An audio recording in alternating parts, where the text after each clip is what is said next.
방송에서 제공하는 투자 정보는 투자 판단에 대한 조언입니다. 방송에서 제공하는 주식의 가치, 가격 상승 및 가격 하락에 대해서는 방송사에서 보장하지 않습니다. 오늘의 헤드라인 뉴스입니다.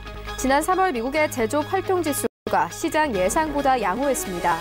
공급관리협회는 3월 제조업 PMI가 전월 54.2에서 55.3으로 상승했다고 밝혔습니다. 월스트리트 저널이 집계한 예상치는 54.4를 상회했습니다. 뉴욕 증시에서 주요 지수는 미국과 중국의 제조업 지표 개선으로 경기 침체 우려가 경감되면서 큰 폭으로 올랐습니다. 뉴욕 증권거래소에서 다우존스 지수는 전장보다 1.27%, S&P 500 지수는 전장보다 1.16%, 나스닥 지수는 1.29% 상승하며 마감했습니다.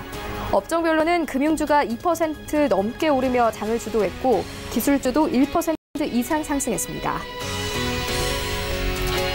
영국 하원이 브렉시트 관련 대안을 모색하는 데 또다시 실패했습니다.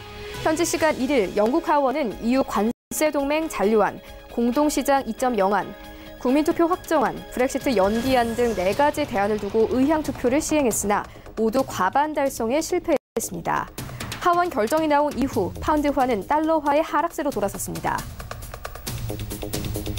마이크 폼페이오 미국 국무장관은 북한 비핵화 문제와 관련해 정해진 시간표가 없다는 입장을 재확인하면서도 대북 제재가 그 시간표를 앞당길 것이라고 말했습니다. 폼페이오 장관은 현지 시간 1일 한 라디오와의 인터뷰에서 두 정상이 몇 달 안으로 다시 만나 비핵화로 가는 길 위에서 실질적인 큰 조치를 달성할 수 있기를 희망한다고 강조했습니다.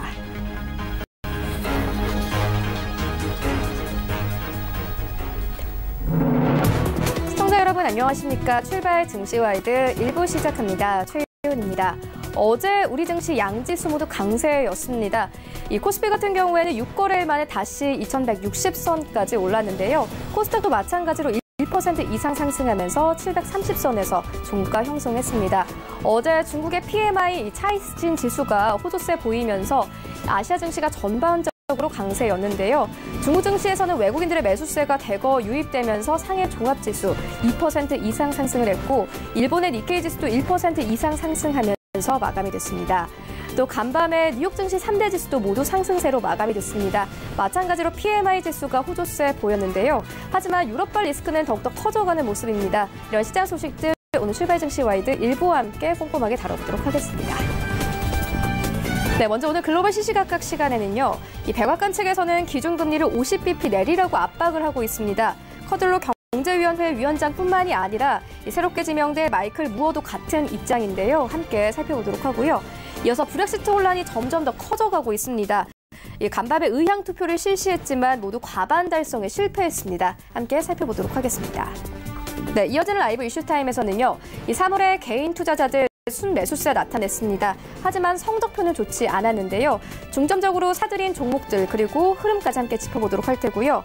이어서 어제 코롱발 악재가 있었습니다. 사실 바이오주는 이 악재와 호조가 공존하는 종목이기 때문에 투자할 때 주의를 요구합니다. 이러한 소식들 함께 살펴보도록 하겠습니다. 출발 증시 와이드 1부 지금 출발합니다.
시장의 중심이 되는 이슈를 꼼꼼하게 체크합니다. 글로벌 시시각각 시간인데요.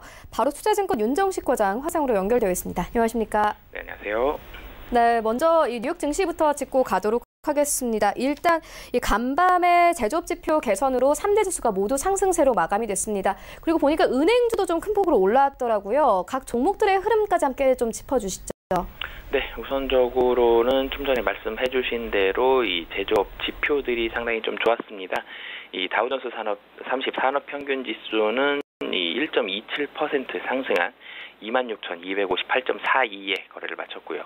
S&P 스탠다드 앤 푸어스 S&P 500 지수는 이 1.16% 상승한 2,867.19, 그리고 기술주 중심의 나스닥 지수는 1.29% 상승한 7,828.91의 장을 마쳤습니다. 이 전일 국내 증시 좋았던 이유와 마찬가지로 미국 증시도 상승폭도 사실은 좀 비슷하죠. 이 미국과 중국 제조업 지표가 동시에 개선된 점이 이 최근 들어서 증시에 가장 크게 발목을 잡았던 요인 중에 하나죠. 글로벌 경기 침체 우려감이었는데 그 부분에 대한 우려를 줄이면서 위험 자산인 주식에 대한 투자가 공격적으로 좀 들어왔다라고 보시면 되겠습니다. 미국의 3월 이 ISM 제조업 구매 관리자 지수가 전월 54.2에서 55.3으로 이 확장세가 좀 더 확장이 강화됐다라고 보시면 되겠고요. 월스트리트 저널인 집계한 시장 기대치도 54.4였는데요. 이 부분까지 상회하면서 미국 경기 침체에 대한 우려감이 줄었습니다. 그리고 전일 국내 증시 상승한 요인 중에 하나였죠. 이 중국 3월 차이신 제조업 구매 관리자 지수가 50.8이 나왔었는데 이 부분 사실은 50을 계속 넘지를 못했었습니다. 이 50을 기준으로 50을 넘는다라면 확장세, 50을 하회한다라면 침체다라고 보시면 되겠는데요. 이 넉 달 만에 확장세로 복귀를 하면서 50을 넘어섰습니다. 8개월 만에 이 최고치를 기록을 했고요. 중국 당국의 부양 등으로 제조업 경기가 살아나는 거 아니냐라고 나오면서 금융주, 제조업 대체적으로 이 좋은 모습들 보여줬습니다. 미국의 이 2월 건설 지출도 사실은 굉장히 좀 좋았는데요. 시장에서는 감소를 예상을 했습니다. 하지만 1% 증가하는 그런 모습들을 보여줬고요. 최근에 이 국채금리 굉장히 주목을 많이 받고 있는데 10년물 국채금리도 2.45% 부근까지 큰 폭으로 오르면서 이 부분이 이 시티그룹 등 주요 은행주들의 주가 상승에 영향을 주었다라고 보시면 되겠습니다. 그리고 여기에다가 이 미국과 중국의 이 무역 협상에 대한 기대감이 이 지속적으로 좀 유지된 점, 이 부분도 우호적으로 작용을 했고요. 중국이 지난 주말이었죠. 미국산 자동차와 부품에 대한 추가 관세 잠정 중단 조치를 이어간다라고 발표를 했는데 이 부분에 있어서 합의 진전이 있었다. 미국과 중국이 강제 기술 이전 문제 등과 관련해서 자동차 부품들까지 합의 진전이 있었다라는 소식들도 나오면서 이 긍정적인 부분들 우호적으로 시장에 작용을 했다라고 보시면 되겠습니다. 종목별로 업종별로 조금 더 살펴를 본다라면은 이 JP 모건이 3% 이상, 그리고 뱅크 오브 아메리카, 시티그룹까지도 모두 다 3% 이상 상승을 하면서 금융주, 양호한 경제 지표, 그리고 양호한 경제 지표에 힘입어서 국채 금리가 좀 전에 말씀드렸던 대로 10년물 국채 금리 큰 폭으로 상승을 하면서 이 금리가 상승하자 강세를 보여줬습니다. 우리나라도 그렇고 미국도 그렇고 금리 자체가 상승을 한다라면은 실질적으로 기준금리가 올라간 건 아니지만 국채금리가 상승을 한다라면은 시장에 있는 시장 금리들도 상승을 하기 때문에 이 전체적으로 긍정적인 모습들이 나온다라고 보시면 되겠고요. 하지만 이 부동산 대출이 좀 많은 웰스파고 같은 경우는 상승폭이 좀 제한이 됐고요.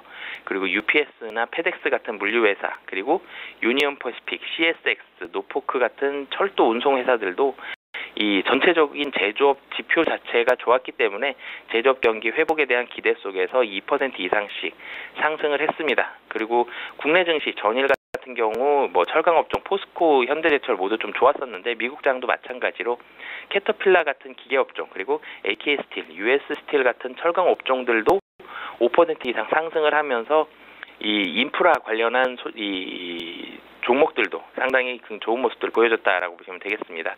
이 미국장에서 가장 크게 이 대형주 중에 상승했던 것들은 금융 섹터, 그리고 이 철강, 기계 섹터가 좀 크게 상승을 했다라고 보시면 되겠고요. 국내 장과 사실은 모양이 거의 비슷합니다. 마이크론도 이 키뱅크가 장기적인 뭐 성장 기대감이 높다라면서 매수 레포트 나오면서 마이크론도 상승을 했는데 국내 증시도 전일 마찬가지로 삼성, 하이닉스 모두 상승했던 것처럼 뭐 미국장에서도 마이크론뿐만이 아니라 텍사스 인스트루먼트, 뭐 아나그로 디바이스 등도 뭐 상승을 하면서 이 좋은 모습들을 보여줬고요. 필라델피아 반도체 지수 자체가 2% 이상 상승을 했습니다. 뭐 그런 부분들. 그리고 이 반면에 이제 내수 종목들은 전체적으로 좀 하락을 하면서 이 경기 확장에 대한 그리고 경기 회복에 대한 그리고 인프라 투자에 대한 종목들, 섹터들이 좀 큰 폭으로 상승을 했다라고 보시면 되겠습니다. 네, 그런데 에너지 섹터도 좀 올라왔더라고요. 보니까 이 WTI가 2% 이상 상승을 하고 브렌트유도 2% 이상 급등을 했습니다. 이 3월 오펙 회원군 전체 원유 생산량이 4년 만에 최저치라는 소식도 있었는데요. 유가 흐름도 함께 좀 짚어주시죠. 네, 유가 흐름 자체 이 최근 들어서 그래도 긍정적인 모습들을 보여주고 있습니다. 뭐 단기적으로는 등락을 보여주고는 있지만 이 전체적으로는 이 유가 자체가 그래도 상승한 뒤에 안정적인 모습들이 어느 정도 나오고 있고 여기에 대해서 가장 결정적인 요인들은 생산량을 조절하고 있습니다. 지금 이 경제 지표 자체가 이번에는 확장세로 중국도 확장세 나오고 미국은 확장세가 더 강화되는 그런 모습들이 나오고는 있지만 경제 지표가 확장세로 돌아선 게 사실은 며칠 되지 않았죠. 뭐 그런 부분들에 있어서 소비가 늘어났다고 보기보다는 생산량을 굉장히 적극적으로 지금 조절을 하고 있거든요. 그런 부분들이 이 유가에 대해서 안정적인 그런 모습들을 보여주고 있고요. 유가는 사실은 상승에 대한 가능성이 조금은 더 높습니다. 지금 자체 이 긴축은 어느 정도 유지가 될 것으로 보여지고요. 이 경기가 조금씩 살아나는 모습들을 보여준다라면은 유가에 대한 소비 늘어날 것으로 보여지기 때문에 유가는 상승에 대한 가능성 좀 더 높고 하방은 상당히 이 제한적으로 막혀 있다라고 보시면 되겠습니다. 네, 알겠습니다. 이어서 다음 이슈로 옮겨가 보도록 하겠습니다. 금리 관련해서 미국 내에서 좀 갈등이 있는 것 같은데요. 일단 백악관 측에서 기준금리를 50bp 내리라 이렇게 압박을 하고 있는 상황입니다. 대표적으로 인물이 거론되는 게 커들로와 또 새롭게 지명된 마이클 무어 정도가 좀 현재 언급이 되고 있는데요. 이러한 발언을 좀 인식해서 이제 간밤에 미니애폴리스 연방준비은행 총재는 금리 인하에 나설 시점이 아니다 이렇게 다시 한번 강조를 했습니다. 금리 관련된 갈등도 좀 짚어주시죠. 네, 사실은 페드와 백악관의 싸움이다라고 보시면 되겠습니다. 우선적으로는 이번에 좀 세게 얘기한 분이 레리 커들러 백악관 국가경제위원회 위원장인데요. 노골적으로 이 연방준비제도의 기준금리 50bp 인하할 것으로 요구를 했는데요. 이 페드 같은 경우는 사실 지표를 훨씬 많이 봅니다. 뭐 그렇기 때문에 이 부분에 있어서 좀 맞서고 있는데 이 레리 커들러 위원장 같은 경우는 지난 29일이었죠. 미국 인터넷 매체인 악시오스와 경제 매체 CNBC에 잇따라 출연하면서 연준이 기준금리를 뭐 25bp도 아니고 50bp를 인하하기를 원한다라고 얘기를 했고요.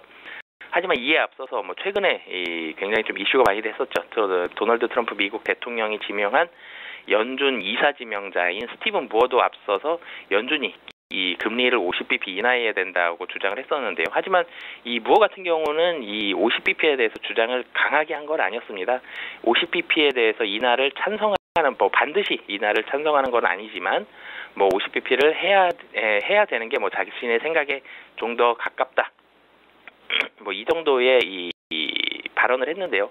하지만 레리 커들러 같은 경우는 굉장히 좀 강하게 이 금리를 좀 내려야 된다라고 좀 주장을 했는데 이 미국의 기준금리는 이 레인지로 나오는데 2.25%에서 2.5%로 지금 현재 국내 기준금리보다는 높습니다. 여기에서 50bp 정도 금리를 인하할 경우에는 1.75에서 2.0% 정도가 되는데요.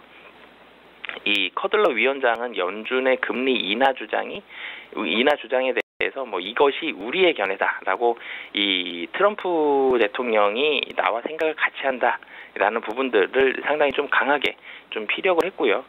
이 백악관 자체는 좀 이 레리 커들러나 무어뿐만이 아니라 트럼프 대통령이 뭐 굉장히 좀 기준금리 인하에 적극적입니다. 지금 작년 12월이었죠. 제롬 파월 연준 의장이 기준금리를 25bp 좀 강하게 좀 예상치 못하게 좀 빠르게 인상을 했다라는 부분들이 트럼프 대통령 생각에 좀 나오면서 측근들에게 이 파월이 나를 후보로 바꿔놓을 것이라면서 굉장히 좀 불만을 표시를 하고 나섰는데요. 후보는 이 미국 대공황 때 대통령이었는데 그런 것처럼 이 트럼프 대통령은 이 페드가 이 기준금리를 인상을 하면서 미국 경제 자체가 대공황처럼 침체할 것이다라는 부분들을 좀 강하게 좀 얘기를 했다라고 보시면 되겠습니다.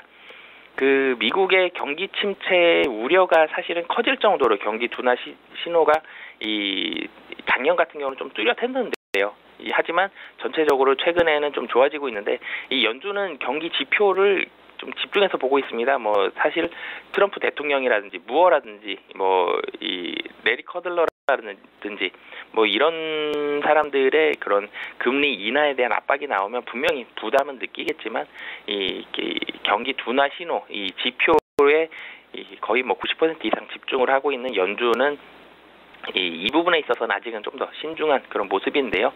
그 여기에다가 최근 들어서는 이 좀 전에 이 경기 미국 증시 자체가 이 좋은 모습들 보여줬던 이유가 지표가 좋게 나왔었거든요. 뭐 미국 지표 확장세에 지속적으로 있고 확장세가 강화됐고 그리고 중국의 이 경기 지표 자체가 이 50을 넘어섰기 때문에 이런 부분들까지 본다라면은 연준은 아직까지는 좀 금리 인하에 대해서는 좀 신중한 모습이 나오지 않을까라고 보여집니다. 이 연준은 지난 9월에 이 대차비 대조표 축소를 종료하고 연내 금리를 뭐 동결하겠다라는 그런 신호를 보냈지만 이 트럼프 대통령은 지금 이 금리 인하에 대한 모습들 뭐 그런 부분들에 대한 목소리를 이 자기뿐만이 아니라 자기 주변 사람들을 통해서 지속적으로 내고 있는 만큼 뭐 당분간은 뭐 경기 지표가 뭐 큰 폭으로 이 침체 국면에 빠지지 않는 이상 연준과 이 백악관의 금리 인하와 금리 상승에 대한 뭐 금리 인하와 금리 동결에 대한 부분들은 뭐 팽팽히 좀 맞설 것으로 보여지고요. 하지만 이 연준에 대해서 대통령과 측근들의 압박이 뭐 그렇게 좀 긍정적인 부분들은 아닙니다. 분명히 연준은 독립된 그런 부분들을 유지해야 되는데 백악관 쪽에 사실 저렇게 압박하는 모습들은 그렇게 사실 좋아 보이지는 않는 부분이거든요. 뭐 그런 부분들에 있어서도 뭐 미국 이 여러 가지 뭐 언론들에 있어서도 좀 무리한 부분들은 있다라는 부분들까지 뭐 그런 내용들까지 조금은 나오고 있습니다. 네, 경제가 굉장히 좋아지고 있다 이렇게 언급을 해주셨는데 간밤에도 1분기 경제 성장률 추정치가 상향 조정이 됐습니다. JP 모건 측에서는 1.5%에서 2%대로 상향 조정을 했고요. 애틀랜타 연은도 1.7%에서 2.1%로 상향 조정을 했습니다. 이런 지표들 저희가 좀 어떻게 해석해 보면 되겠습니까? 네, 우선은 뭐 단기간에는 지표가 잘 나올 것으로 보여집니다. 하지만 이 추세적으로 지표가 좋아질 부분들이라면은 아직은 조금은 더 봐야 되겠고요. 하지만 뭐 최근 들어서 중국이 힘을 내고 있습니다. 경기 부양에 힘을 내고 있고 그리고 이 미중 이 무역 협상 부분들에 있어서는 좋지 않은 얘기가 나온 지 사실 좀 오래됐죠. 뭐 그런 부분들까지 본다라면은 미중 무역 협상도 시장의 우려감으로 작용하진 않을 것으로 보여집니다. 뭐 여기에다가 이 마지막 남은 이 아킬레스건이죠. 이 브렉시트 이 부분에 있어서도 굉장히 좀 신중한 모습들이 이 영국에서 나오고 있기 때문에 그런 부분들까지 본다라면은 경기 침체에 대한 아킬레스건들보다는 경기 확장에 대한 가능성이 현재적으로 높기 때문에 단기적으로는 이 경기 지표에 대해서는 우려감이 조금 덜 해도 된다라고 보셔도 될 것 같습니다. 네, 알겠습니다. 이어서 다음 이슈로 옮겨가 보도록 하겠습니다. 브렉시트 혼란이 커지고 있습니다. 간밤에 의향 투표를 실시했지만 모두 과반 달성에 좀 실패를 했습니다. 보니까 특히나 외신 쪽에서는 노르웨이 모델을 뼈대로 한 이 공동시장 2.0이 통과되지 못한 부분을 좀 깊게 다루고 있더라고요. 어떻게 보십니까? 네, 이 4가지 방안이나 나왔는데 과반의 지지를 얻은 것은 사실 하나도 없었습니다. 좀 전에 말씀해 주셨던 이 노르웨이 모델 이 보수당에서 제출했죠. 이 공동시장 2.0의 이 노르웨이 모델도 이 21표 차, 찬성이 261표, 반대가 282표로 21표 차 부결이 됐거든요. 뭐 11명이 찬성을 쪽으로 더 넘어갔다라면은 사실 찬성이 됐을 텐데 지금 4가지 이 이슈들 중에서 과반수 이상의 지지를 얻어야지만 이 통과를 하는 것이기 때문에 사실은 표 차이가 굉장히 좀 조금밖에 안 났죠. 21표 차라고 보신다면은 굉장히 좀 조금 났고 사실은 이거보다 좀 더 적게 난 게 켄 클라크 의원 이것도 역시 보수당에서 켄 클라크 의원이 내놓은 EU 관세 동맹 잔류안이 사실은 찬성이 273표 반대가 276표로 3표 차로 부결이 됐거든요. 뭐 이것뿐만이 아니라 다른 이 두 가지 안들에 대해서도 모두 다 좀 부결이 나오면서 지금 영국에서는 굉장히 브렉시트가 좀 혼란 속으로 빠져들고 있고요. 이날 의향 투표에서 4가지 브렉시트 대안이 모두 과반을 얻지 못하면 3일 한 차례 더 이제 대안을 모색할 것으로 전망이 되고 있는데, 앞서 하원에서는 지난 27일에도 8개의 브렉시트 대안을 놓고 첫 번째 의향 투표를 실시했지만 여기서도 역시 과반 지지를 얻지 못했기 때문에 이런 부분들 사실 노력은 지속적으로 하고 있지만 아직까지도 영국에서는 브렉시트에 대한 우려감들이 좀 남아있다라고 보시면 되겠고요. 이런 부분들이 모두 통과가 안 된다면, 그리고 여기에다가 메이 총리의 합의안까지 만약에 통과가 되지 않는다라면은 5월까지 좀 미루든지 아니면 노딜 브렉시트를 하든지, 사실 노딜 브렉시트가 된다라면 시장에 좀 충격은 상당히 좀 클 것으로 보여지는데요. 그렇기 때문에 영국에서는 이 합의안을 찾든지 아니면 좀 연기하든지 이런 부분들의 모습들이 현재로서 나올 가능성이 높아 보입니다. 네, 알겠습니다. 지금까지 바로 투자증권 윤정식 과장과 함께했습니다. 고맙습니다. 네, 감사합니다.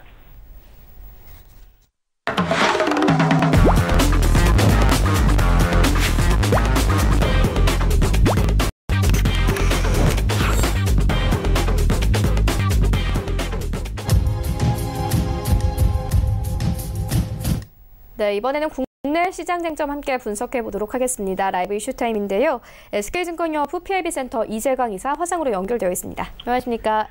네, 안녕하십니까? 네, 이사님 오늘장 분위기 어떻게 보고 계십니까? 네, 지난달 말 그리고 이달을 시작하면서 그렇죠? 3월을 마무리하고 4월을 시작하는 어제장에서의 모습을 보면요, 중국 시장은 연중 최고가입니다. 미국 시장도 오늘 새벽 끝난 뉴욕 증시도 다우는 연중 최고가입니다. 나스닥은 연중 최고치에는 조금 못 미칩니다만 아마 오늘 밤에 열리는 미국 시장에서는 나스닥 시장도 신고가 행진, 연중 최고치를 갱신하지 않을까 하는 이런 모습을 보여주고 있습니다. 자, 그런데 국내 시장은 여전히 오리무중한 그런 모습을 보여주고 있지 않나 생각이 됩니다. 자, 주식 투자를 함에 있어서 모두가 수익을 내고자 하는 욕심은 클 것입니다. 왜냐하면 은행에 투자하지 않고 주식시장, 증권사를 놓고 하신 대다수의 분들이 은행 수익률보다는 조금 더 나은 수익을 낳기 위해서 증권사, 주식 투자를 하지 않나 생각이 듭니다. 자, 그런데 성공할 가능성보다는 실패할 가능성이 더 많은 것이 현실입니다. 그 이유가 뭘까요? 여러분, 최근 들어서 주식 투자를 함에 있어서 종합지수의 상승률보다 못 미치는 상승. 아니, 종합지수는 상승하고 있는데 나는 계좌 수익률이 마이너스인 분들은 다시 한번 본인의 매매 습관, 매매 스타일, 투자 전략을 점검할 필요가 있지 않나 생각이 되고 있습니다. 자, 제가 이 시간을 통해서 너무나 많이 여러 차례 강조해 드렸습니다만 주식 투자도 인생살이와 똑같다는 말씀 드렸습니다. 인생을 멋있게 살려면 어떻게 할까? 여러분 나름대로의 노력이 필요하지 않나 생각이 되고 여러분 나름대로의 자기만의 스타일이 있을 겁니다. 주식 투자도 마찬가지가 아닌가 생각이 듭니다. 자, 주식 투자도 인생에 비유하면서 제가 많은 말씀을 드렸는데 오늘도 마찬가지입니다. 우리 속담에 보면 급할수록 돌아가라 하는 말이 있죠. 또 아는 길도 물어가라 하는 속담도 있습니다. 또 제가 좋아하는 말이라는 말씀 많이 드렸습니다. 모르면 손 빼라 하는 것들이 주식시장에서 그대로 적용되는 모습이 아닌가 생각이 됩니다. 자신을 가지고 진입해도 실패할 가능성이 높은 것이 주식시장이라고 본다면 투자자분들께서 이번에 너무 조급해하지 마시고요. 뭔가 잘 꼬여가지고 풀리지 않습니다. 최근 들어서 감사 대란이 일 정도로 감사 결과에 따라서 상장 폐지라든지 거래 정지되는 종목이 굉장히 많습니다. 핵심 우량주로 여겨졌던 많은 종목들 중에서도 그런 사태가 비일비재하게 나타나고 있습니다. 그렇기 때문에 투자자분들의 어려움이 그 어느 때보다도 힘들지 않을까 생각이 됩니다. 그렇다고 본다면 제가 모두 언급해드린 바와 같이 한 템포 쉬어가는 것도, 그리고 뭔가 길이 보기 전까지는 그렇죠, 매매를 좀 자제하는 것도 하나의 방법이다, 이렇게 말씀을 드립니다. 네, 알겠습니다. 방금 이사님께서 하신 이야기가 좀 연결이 되는 것 같은데요. 개인 투자자들이 3월 달에 순매수세 나타냈습니다. 하지만 중점적으로 좀 투자한 종목들의 흐름은 좋지 않았거든요. 어떤 종목들이 있고 또 어떻게 보고 계신지 궁금합니다. 이것도 제가 주식시장에 30년이 종사하고 있는데 참 이것도 아이러니합니다. 근데 그것도 정설인 것 같아요. 무슨 얘기냐? 자, 우리 지금 앵커께서도 언급해 주신 바와 같이 개인 투자가들이 매수하는 종목이나 그리고 그 다른 매수를 많이 하면 주시장이 탄력을 잃어가는 경우가 굉장히 많습니다. 이것 또한 여러분들께서 한번 체크해 볼 필요가 있지 않나 생각이 듭니다. 자, 3월이 지났습니다. 3월을 뒤돌아서 평가해 보니까 개인 투자가들이 3월 달에는 코스피 시장에서 무려 5,900원 이상 순매수를 보였습니다. 코스닥은 더 많이 샀죠. 무려 6,640억 원어치나 순매수하는 획적인 매수 전략을 펼쳤습니다. 개인 투자자들 지난 1월과 2월 달에는요, 매도 우위를 보였거든요. 3월 달 들어서 확 매수로 전환됐다는 얘기입니다. 자, 외국인 투자자 같은 경우에는요, 1월 달에 엄청나게 1월, 2월을 매수했죠. 물론 3월 달에도 코스피 시장에서는 매수를 했습니다만 코스닥 시장에서는 연초와 다른 모습으로 매도에 전환되는. 그래서 외국인 투자가들은 코스피 시장에서 지난 3월 달에 3천억 원 정도 순매수했고요. 코스닥은 19억 원 순매도하는 그런 모습을 보였습니다. 국내 기관 투자가들이 지난 3월 달에 엄청나게 팔아치웠습니다. 국내 기관 투자가들은 코스피에 무려 9,945억 원, 거의 1조 원 가까이 팔아치웠고요. 코스닥 시장에서도 2,482억 원어치나 매도하는 그런 모습을 보였습니다. 자, 국내 기관 투자가들과 외국인 투자가들은 매도 내지 보수적인 관점을 취한 반면에 개인 투자가들만이 매수하는 그런 모습을 보였습니다. 그런데 월간상으로 보면 3월 달은 주가 코스피, 코스닥 양대 시장 모두 하락하는. 그래서 개인 투자가들이 지난 3월 달에서는 우울하다는 표현이 좀 얌전할 정도로 엄청난 손실을 본 그런 한 달이 되지 않았나 생각이 되고 있습니다. 종목으로 본다 하더라도 개인 투자가들의 매수 상위 1위부터 10위까지 종목이 모두 다 손실을 보는, 특히 개인 투자가들이 작심하고 매수했던 삼성바이오로직스는 무려 한 달 만에 15%가 넘는 손실을 실현했고요. 개인 매수 1위가 삼성 SDI인데 삼성 SDI는 무려 9.6% 손실. 그리고 롯데케미칼은 8.9%가 하락하면서 손실을 본 그런 모습을 보였다는 점입니다. 반면에 외국인과 국내 기관 투자가들이 매수를 보였던 휠라코리아라든지 호텔신라라든지 LG 생활건강은 모두 상승하는 그런 모습을 보였습니다. 특히 외국인 투자가들도 실패를 했어요. 외국인 투자가들이 지난 3월 달에 매수 1위가 우리 금융이었는데요. 7% 손실을 봤습니다만 나머지 종목군들에서 모두 수익을 봤죠. 휠라코리아 같은 경우는 외국인 투자가들 40% 정도 상승하면서 수익을 내고 호텔신라도 무려 16%가 상승하는 그런 모습을 보였습니다. 국내 기관 투자가들은 전반적인 매도를 보였습니다만 아주 특이한 점이 있죠. 삼성전자와 SK하이닉스는 오히려 적극적으로 매수하는 그런 모습을 보였습니다. 물론 국내 기관이 매수한 삼성전자의 경우는 1% 정도 하락을 했습니다. 3월 달에. 그렇지만 SK하이닉스가 6%, LG생활건강이 13%가 상승했고요. 평균적으로도 본다면 1.7%가 상승하는 그런 모습을 보였습니다. 자, 그럼 여기에 무슨 이유가 있을까요? 왜 개인 투자가들이 매수한 종목은 일제히 손실을 보고 기관과 외국인이 매수한 종목은 수익을 봤을까요? 그 해답은요, 제가 아침 시간이나 장시간 말씀드릴 수는 없지만 단 하나입니다. 뭐냐? 개인 투자가들은 들어가는 종목마다 손실을 보고 기관과 외국인은 들어가는 종목마다 수익을 봤다? 절대 아닙니다. 원인은 개인 투자가들은 수익이라면 흔들리면 금방 팔아버립니다. 손실날 종목은 주구장창 가지고 있는, 네가 이기나 내가 이기나 해보자 하는 식으로 그렇죠? 가지고 있는 그런 매매 전략을 고수하고 있기 때문에 그렇다 하는 점입니다. 이것을 바꾸셔야 됩니다. 자, 제가 장시간 크게 긴 시간 말씀드렸지만 다음 기회에 한번 이것은 집중적으로 한번 다시 한번 점검해 보도록 하겠고요. 어쨌든 결론적으로 지난 3월달 개인 투자가들은 오히려 매수한 종목은 인재리 손실을 보고 국내 기관은 그렇죠, 매도 내지 관망하는 그런 모습을 보였다. 그래서 3월달도 제가 말씀드렸다시피 그렇죠, 무리한 투자가 화를 부른 그런 모습을 보였기 때문에 투자자분들께서 이 점을 꼭 체크해야 되는 중요한 사항이 아닌가 이렇게 예상이 됩니다. 네, 여러 가지 업종을 좀 짚고 왔는데 이어서 바이오 종목들 이야기 한번 해보도록 하겠습니다.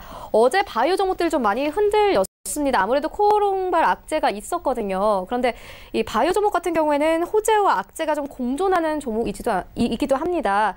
예를 들어서 첨생법이나 아스코 5월에 아스코, 암학회 같은 것도 남아 있어서 호재로도 볼 수 있을 것 같은데 바이오 종목들 어떻게 보면 되겠습니까?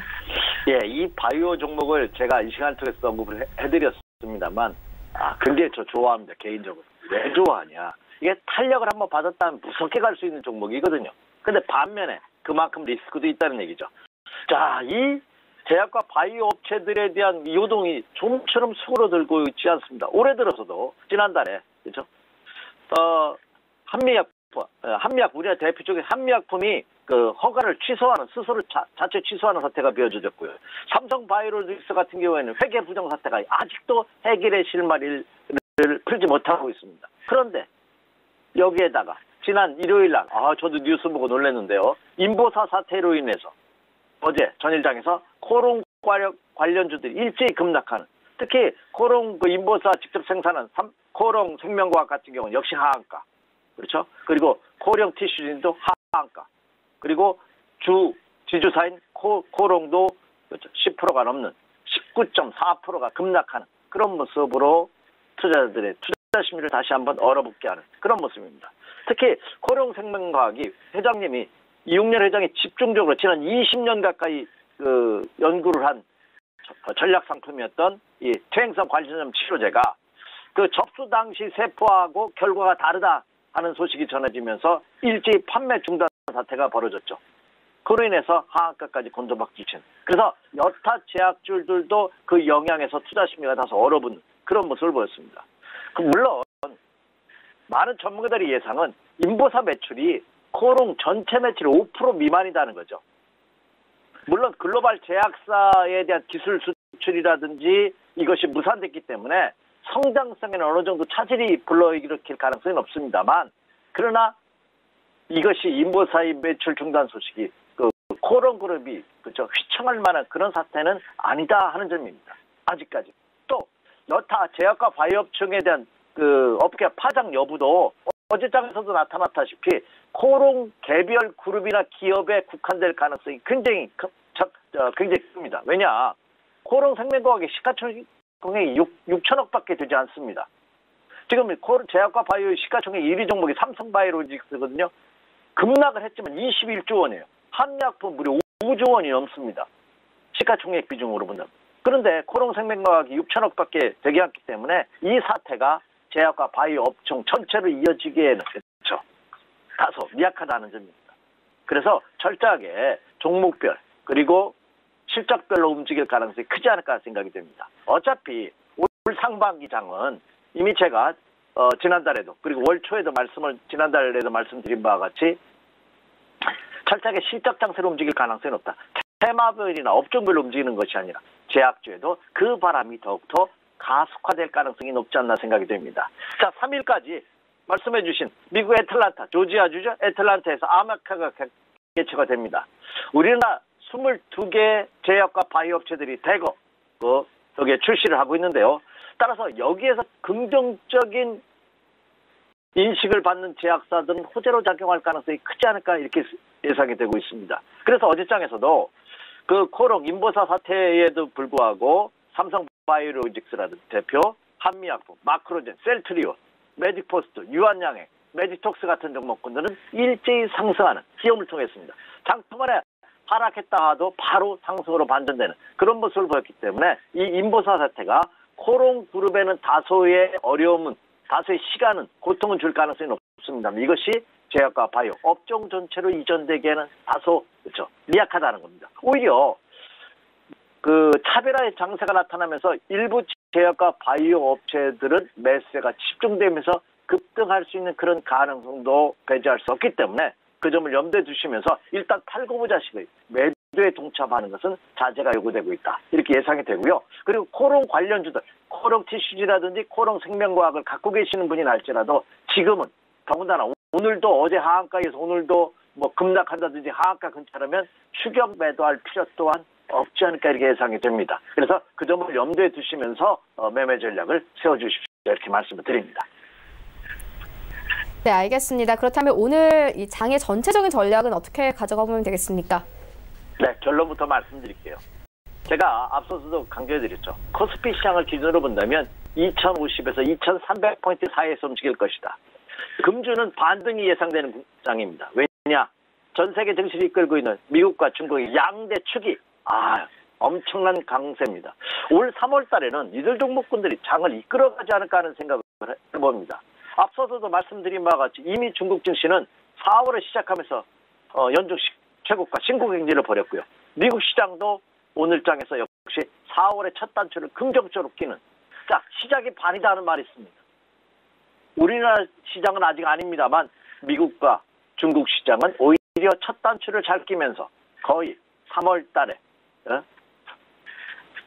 그 고통에서 벗어날 가능성이 한층 더 높아지고 있잖아요. 4월 달은 긍정적인 4월이 될 가능성이 높다는 것이 외신 보도입니다. 그렇다고 본다면 우리나라도 해외에서 불어드는 악재는 쭈그러들 가능성이 굉장히 크지 않을까. 그래서 국내 시장도 추세적인 상승 반전 가능성은 아직 확인되고 있지는 않지만 금주에는 어느 정도 반등이 예상되고 있지 않나 생각이 됩니다. 자, 먼저 체크 포인트 간략하게 언급해드리고서 오늘의 투자 전략 살펴드리도록 하겠습니다. 자, 제가 강조하는 것이죠. 원달러 환율 정액입니다. 어제 환율이 1원 40전 하락하면서 안정적인 모습을 보였습니다만 아직 좀 높습니다. 1133원 70전입니다.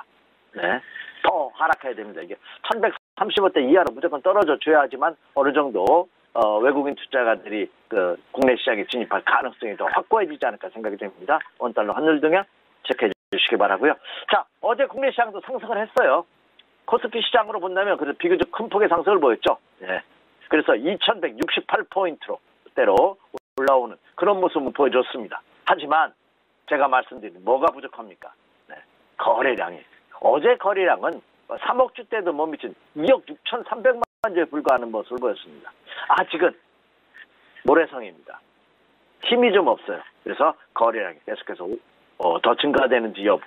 저는 5억 주대를 말씀을 드렸습니다. 그 정도는 돼야 국내 시장도 지난 2월 말에 고점을 돌파하면서 연중 최고치를 돌파할 수 있지 않을까 하는 생각을 가져봅니다. 그래서 거래량의 증가 여부 계속해서 체크해 주시기 바라고요. 그리고 여전히 체크 포인트는 뭐 미국과 협상을 벌이고 있는 북한, 다소 시간이 걸릴 가능성이 굉장히 높아지고 있습니다. 이번에 4월 11일 날 우리 문재인 대통령과 트럼프 대통령이 미국에서 정상회담을 갖죠. 과연 어떤 해결책을 갖고 태평양을 건너오실지 기대가 큽니다. 그 선물 보따리. 그래서 여기에 따라서 움직일 가능성이 높기 때문에 자, 미국과 북한 간의 정상회담 이것은 다소 수면 아래로 갈아들일 가능성이 높습니다. 자, 그런데 이제 미국과 중국입니다. 자, 베이 쪽에서 회담을 아주 긍정적으로 마쳤다는 보도가 나오면서 연일 급등입니다. 3일날 워싱턴 DC에서 이제 또 다시 한번 고위급 회담이 열리죠. 여기에서 어떤 이제 완전 해결책이 나오는지 한번 체크해 주시기 바라고, 지금 아직 회담은 성사되지도 않고 발표되지는 않았습니다만 분위기는 아주 무르익는 긍정적인 모습으로 화답하고 있지 않나 생각이 됩니다. 그리고 또 하나, 미국과 중국의 무역협상이 긍정적이라는 소식이 미국과 중국 증시를 포함한 전 세계 시장에 긍정적인 메시지를 타진하고 있지만 그것보다 또 하나가 있습니다. 지난주까지는 경기에 대한 불확실성이 있었는데 금주 들어서 완전히 바뀌었어요. 중국의 PMI 제조업 지수가, 그렇죠? 제조업 구매자 관리 지수가 긍정적으로 나타났습니다. 여러분 뭐 앞서서 제 앞에 방송하는 전문가에서 자세히 언급해 주셨기 때문에 더 이상 언급하지는 않도록 하겠습니다. 근데 미국도 이 제조업 지수가 긍정적으로 나타남에 따라 미국과 중국의 경기가 우려한 만큼 악화되는 것이 아니라 살아나고 있다 하는 반증이 주가의 상승을 이끈 그런 모습을 보여주고 있다는 점입니다. 물론 영국의 브렉시트 문제가 하나의 아킬레스건으로 작용하면서 하나의 그 상승에 걸림돌이 되고는 있습니다만, 그렇죠? 전반적인 시장 부위는 긍정적인 모습으로 화답하고 있지 않나 생각이 됩니다. 그래서 결론적으로 오늘 국내 시장도 어제의 상승세가 그대로 이어질 가능성이 높기 때문에, 그렇죠, 저점은 매수 전략이 가능하다. 다만 말씀드렸다시피 거래량이 충분치 않다는 점, 그리고 국내에서는 여전히 불안한 요인이 작용하고 있다는 점을 감안해 본다면 상승시 추격 매수할 필요는 전혀 없지 않나 생각이 됩니다. 물론 지난주도 언급해드렸다시피 국내 시장의 추세 이탈은 아닙니다. 2050이 깨지지 않았기 때문에 박스권 횡보 등락을 거듭하는 그런 모습이 나타날 가능성이 높기 때문에 저점 매수, 고점 매도입, 매수 세력과 매도 세력이 치열한 공방할 가능성이 굉장히 크다. 그래서 금주는 반등 국면이라는 점을 인식하시면서 저점 매수 전략은 가능하지만 단기 매매 전략으로 임하시는 것이 좋지 않을까 이렇게 예상이 되고요. 단기 매매는 어떤 업종이나 테마가 없습니다. 많이 빠진 종목 중에서 반등을 보이기 때문에, 그렇죠, 장의 흐름을 보면서 단기 매매 전략을 고수분들은 취하시고요. 그리고 초보자분들이라면 그렇죠? 조금 더 여유롭게 기다리는 것도 하나의 훌륭한 투자 전략이다. 이렇게 말씀을 드립니다. 네, 이슈와 전략까지 함께 짚고 왔습니다. 지금까지 SK증권 여부 PIB센터 이재광 이사와 함께했습니다. 고맙습니다. 네, 감사합니다. 네, 1부는 여기서 모두 마치도록 하고요. 잠시 후 2부에서는 전문가들과 함께하는 종목 라이브쇼, 라이브 매매타임이 이어집니다. 여기에 더해서 오늘 장에서 이슈몰이라고 있는 특징주까지 꼼꼼하게 살펴봐드리겠습니다. 채널 고정해 주시고요. 저희는 잠시 후 2부로 다시 찾아오도록 하겠습니다.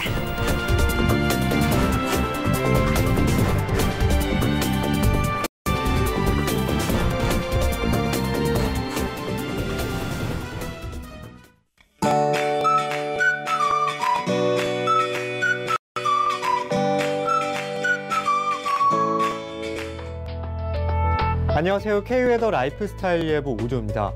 오늘 아침에도 쌀쌀한 날씨가 이어지고 있습니다.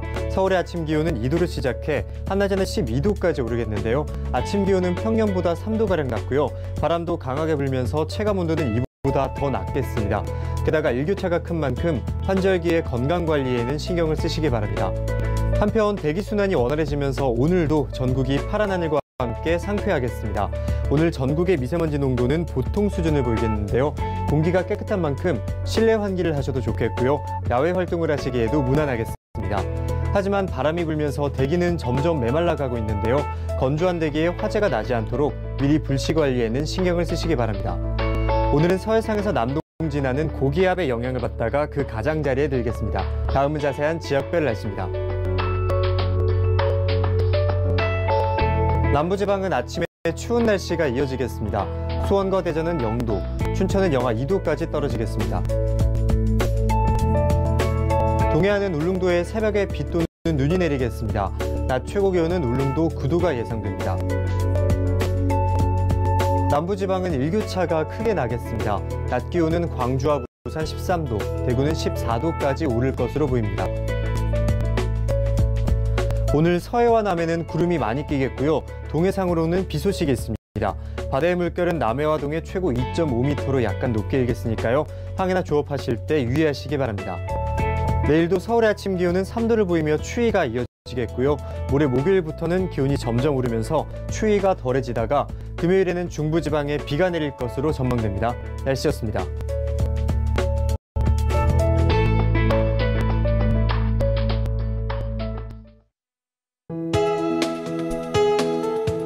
방송에서 제공하는 투자 정보는 투자 판단에 대한 조언입니다. 방송에서 제공하는 주식의 가치, 가격 상승 및 가격 하락에 대해서는 방송사에서 보장하지 않습니다.